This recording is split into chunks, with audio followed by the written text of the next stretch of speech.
In this video, I'm going to be showing you how to edit the subassembly or the assemblies that were used to create an intersection out of the box. So once again, I often use the tools right out of the box, let it build the intersection the way it is. And so this is what I've got. It's pulled it all together, but as you can see, there's some weird stuff going on here, weird stuff going on in here. If I zoom out, you'll notice right up here at the top, it inserted all of the assemblies, okay? And you can see in here, I've got some curbs there. I got curbs. I've got a curb in here. Now I don't have any curbs.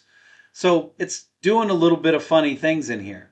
So what I end up doing is I leave it as is. Okay. I don't copy these things because I want to use them again, but I want to build everything outside of these side slopes. So what I'm going to do is I'm just going to quickly throw on a shoulder and a daylight. All right. And so I'm going to select on assembly. I'm going to bring up my tool palettes and I'm just going to go to shoulders. All right. And I'm going to go shoulder extend all. And all I'm going to do is just change this dimension here to 2. All right. And then it's on there. All I'm going to do outside of every one of these, I'm going to go click on any one that has a dot or on the side slopes here. Okay. Only the ones with the side slope. All right, so I've done that very quick, and I got one more. Now what I want to do is I want to add the daylighting. So I'm going to go daylighting, and I'm going to go daylight minimum offset, and I'm just going to set that minimum offset to say 0.1. All right, and then same thing. I'm going to click on this. I'm going to click here. I'm going to add this.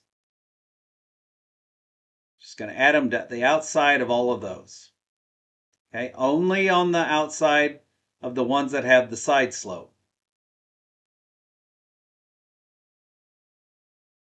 All right, that's what I'm doing.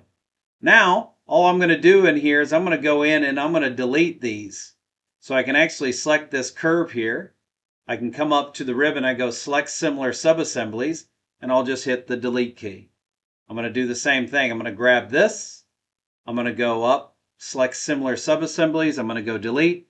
And now you'll see how these have all been pulled together. Okay?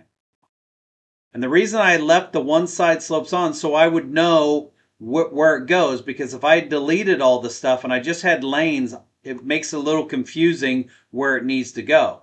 So now I'm going to come over to my corridor again. Here's the intersection. I'm going to select on that. I'm going to go into corridor properties here. And I'm going to go to my targets because I added all these in here. And I'm going to say, go to the surface targets.